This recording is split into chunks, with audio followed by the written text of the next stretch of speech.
colleagues, Makerere has been suffocated. We were calling upon every stakeholder. For the first time this year, students of Makerere University elected their representatives without the direct engagement of political parties. The university administration forbade political parties from the affairs of the university, and the students still hold a grudge over the decision.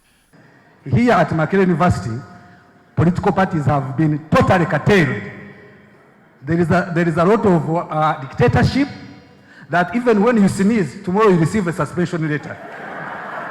I want to pick it from him. What are you doing, like you who enjoyed political parties during your time? What have you done? And then what do you advise us to do? Former and current student leaders from various universities gathered in Yusuf Lule Central Teaching Facility Hall.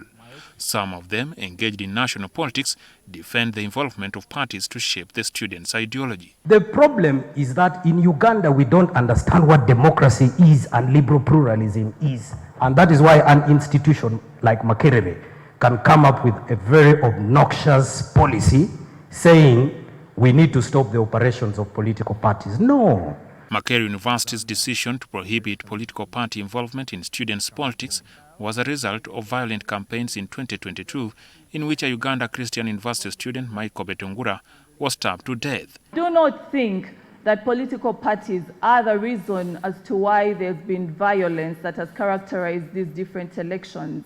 The violent nature of our politics is actually something that comes from above. It's how we have managed our politics as a nation. It is not true that actually political party activities encourage violence. It is the shrinking space that is actually a tool to encouraging violence. However, there are those that agree that political parties should stay out of their business. That way, the students are given opportunity to learn vastly, so that you're not limited to a particular party that you might have subscribed to. You go develop your ideology solo, you win on your own, no political interference. And there are its benefits. There are benefits that we have seen in terms of participation, in terms of, discipline, in terms of the electoral process. The former president of Tanzania, Jakaya Kikwete, gave the Makerere University administration a boost over the decision to ban political parties' participation in the institution's politics, premised on his country's experience. If you make this university, a bedrock of political activity, I'm sure you may even choose lecturers. This one is not from our party, we don't want him.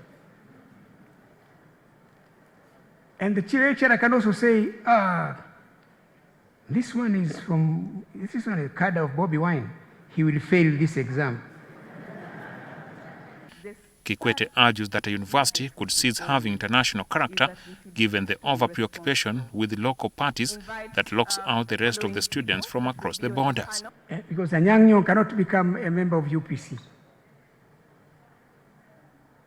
He could not become a member of DP. So that's, there is, just think about it. Former East African Legislative Assembly Representative Fred Mukasa Mbide backed the students on petitioning the Constitutional Court to challenge the provision in the Students' Guild statute. That we go to the Constitutional Court to have that statute expunged from the records of statutes in Uganda. Because that is the best way. I will be available, and I am sure many other advocates in Uganda will be available. We will definitely represent you. Tolerance is key in building peaceful and prosperous communities. Unfortunately, the element of tolerance in our political discourse is on the wane. That's most unfortunate. The Vice President, Jessica Lupo, represented the President at the event. A panel discussion exploring the influence of political parties in university politics ignited the discussion organized under the first Guild Leaders Annual Summit 2024 under the auspices of the Guild President Leadership Academy.